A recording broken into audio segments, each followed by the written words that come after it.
जय श्री राधा कृष्ण भगवान जी की, जय श्री गौरी शंकर भगवान जी की, जय महाशिवरात्रि उत्सव की। मंदिर श्री बंसी वाले महात्मा यूट्यूब चैनल की ओर से हम आप सभी भक्तों का हार्दिक अभिनंदन करते हैं। आप सबको महाशिवरात्रि पर्व की हार्दिक शुभकामनाएं। आज की इस विशेष वीडियो में हम आपको भगवान शिव और माता पार्वती जी के विवाह की बड़ी सुंदर कथा सुनाने जा रहे हैं। सुख सागर ग्रंथ में इस कथा का वर्णन आता है, जो कि इस प्रकार है। मैत्रेय जी विदुर जी से कहने लगे हैं कि हे विदुर जी, जिस तरह सती का हिमाचल के यहाँ पार्वती रूप में पुनर्जन्म लेकर भगवान शिव जी के साथ विवाह हुआ, अब मैं उस कथा का वर्णन करता हूँ। दक्ष के यज्ञ में देह त्याग करते समय सती ने अपने हृदय में महादेव जी के चरणार विंदों का स्मरण करते हुए ये प्रण किया था कि यद्यपि मेरा कहीं भी दूसरा जन्म होगा तो मैं उस जन्म में भी भगवान शिव जी की ही सेवा करूंगी और एक पल के लिए भी उनका साथ नहीं त्यागूंगी। सती का शरीर छोड़ने के बाद उन्होंने पर्वतराज हिमाचल के यहाँ पार्वती नाम से जन्म लिया। जब वे विवाह के योग्य हुई तो उनके पिता हिमाचल ने पार्वती जी से पूछा कि हे पुत्री, मैं तेरा विवाह कहाँ करूं? पार्वती जी को अपने पिछले जन्म का सब वृतांत याद था, इसलिए वो पिता से बोली कि हे पिताजी, आप मेरा विवाह भगवान महादेव जी के साथ कर दीजिए। पार्वती जी की ये बात सुनकर हिमाचल ने पार्वती जी से कहा कि महादेव जी तो सब देवताओं के स्वामी हैं, वे मेरी पुत्री को कैसे स्वीकार करेंगे? तब पार्वती जी ने उत्तर देते हुए कहा, यदि उन्होंने मुझे स्वीकार नहीं किया, मुझे अंगीकार नहीं किया, तो वन में जाकर उनके निमित्त पुनः अपने शरीर का त्याग कर दूंगी। ऐसा कहकर पार्वती जी ने वन में जाकर तपस्या करना आरंभ कर दिया। जब तपस्या करते करते बहुत दिन व्यतीत हो गए, तब एक दिन देवऋषि नारद जी भगवान शिव के प्रति पार्वती जी के प्रेम की परीक्षा लेने के निमित्त उनके पास आए और पूछने लगे कि हे पर्वतराज पुत्री, तुम किस लिए यहाँ कठोर तपस्या कर रही हो?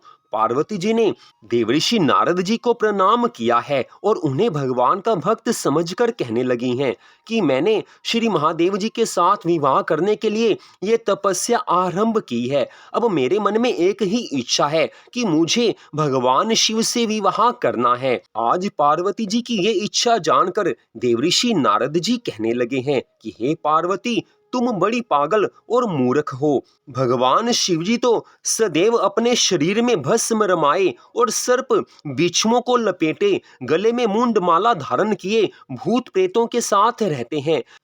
फिर भला तुम क्यों कर उनसे विवाह करना चाहती हो? देवऋषि नारद जी के इन वचनों को सुनकर पार्वती जी ने उत्तर दिया है कि हे महामुने, चाहे वे समस्त अवगुणों की खान क्यों ना हो, परंतु मेरा मन उन्हीं से प्रसन्न है। देवऋषि नारद जी ने पुनः समझाते हुए कहा है कि हे पार्वती, तुम इंद्र, कुबेर, वरुण आदि सुंदर देवता और गंधर्वों से अपना विवाह क्यों न कर लो? इस पर पार्वती जी ने मुस्कुराकर कहा कि हे मुनिवर, मन तो एक ही है, दो चार नहीं है, अतः मेरा मन महादेव जी भगवान के चरणार विंदों में लगा हुआ है, वह वहां से हटकर कहीं और नहीं जा सकता।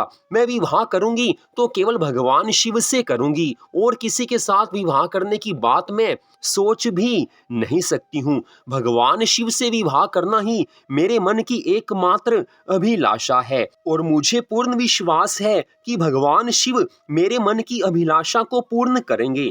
आज पार्वती जी के इन वचनों को सुनकर देवऋषि नारद जी कहने लगे हैं कि हे पुत्री, मैं तुम्हें आशीर्वाद देता हूँ कि भगवान शिव तुम्हें अवश्य मिलेंगे। इतनी बात कहकर देवऋषि नारद जी भगवान शिव के पास से चले गए और उन्होंने पार्वती जी के मन की इच्छा और स्नेह का सब हाल कह सुनाया है। और इधर श्री शिव महापुराण की कथा में बड़ा सुंदर वर्णन आता है कि तारकासुर नामक एक महान शक्तिशाली असुर ब्रह्मा जी को प्रसन्न करने के लिए तपस्या करने लगा। उसने काफी समय तक तपस्या की है।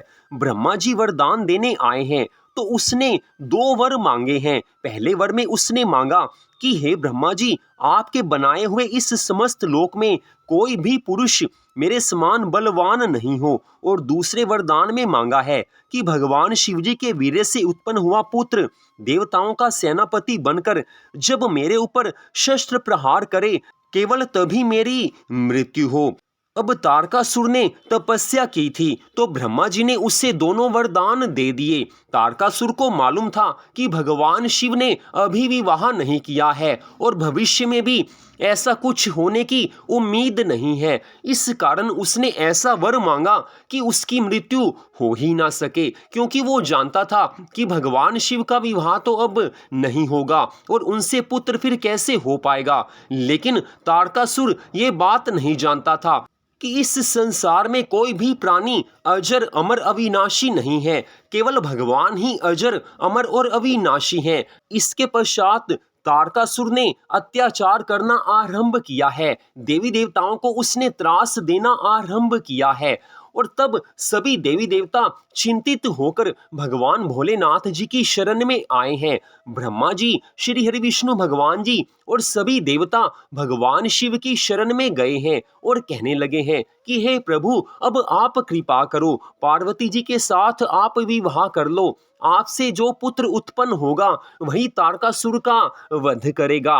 वैसे भगवान शिव की इच्छा ऐसी नहीं थी कि वो पार्वती जी के साथ विवाह करें, लेकिन त्रिलोकी के कल्याण के लिए, तारकासुर के वध के लिए भगवान शिव के हृदय में ये विचार आया है कि अब मुझे त्रिलोकी के भले के लिए पार्वती से विवाह करना ही होगा। लेकिन ऐसा विचार करने के बाद भी भगवान शिव एक ब्राह्मण का वेश धारण करके हिमाचल के यहाँ जाते हैं और बारंबार पार्वती जी के सामने भगवान शिव की निंदा करते हैं। वो पार्वती जी के प्रेम की परीक्षा लेना चाहते हैं, लेकिन पार्वती जी केवल भगवान शिव के चरणों में अपना अनुराग रखती हैं। माँ पार्वती भगवान शिव से अलग नहीं रह सकती हैं। आज ब्राह्मण के वेश में भगवान शिव ने जब ये जाना कि पार्वती सच में मेरे से प्रेम करती है और केवल मेरे से विवाह करना चाहती है, और अगर मैं पार्वती से विवाह नहीं करूंगा तो पार्वती अपने शरीर को पुनः भस्म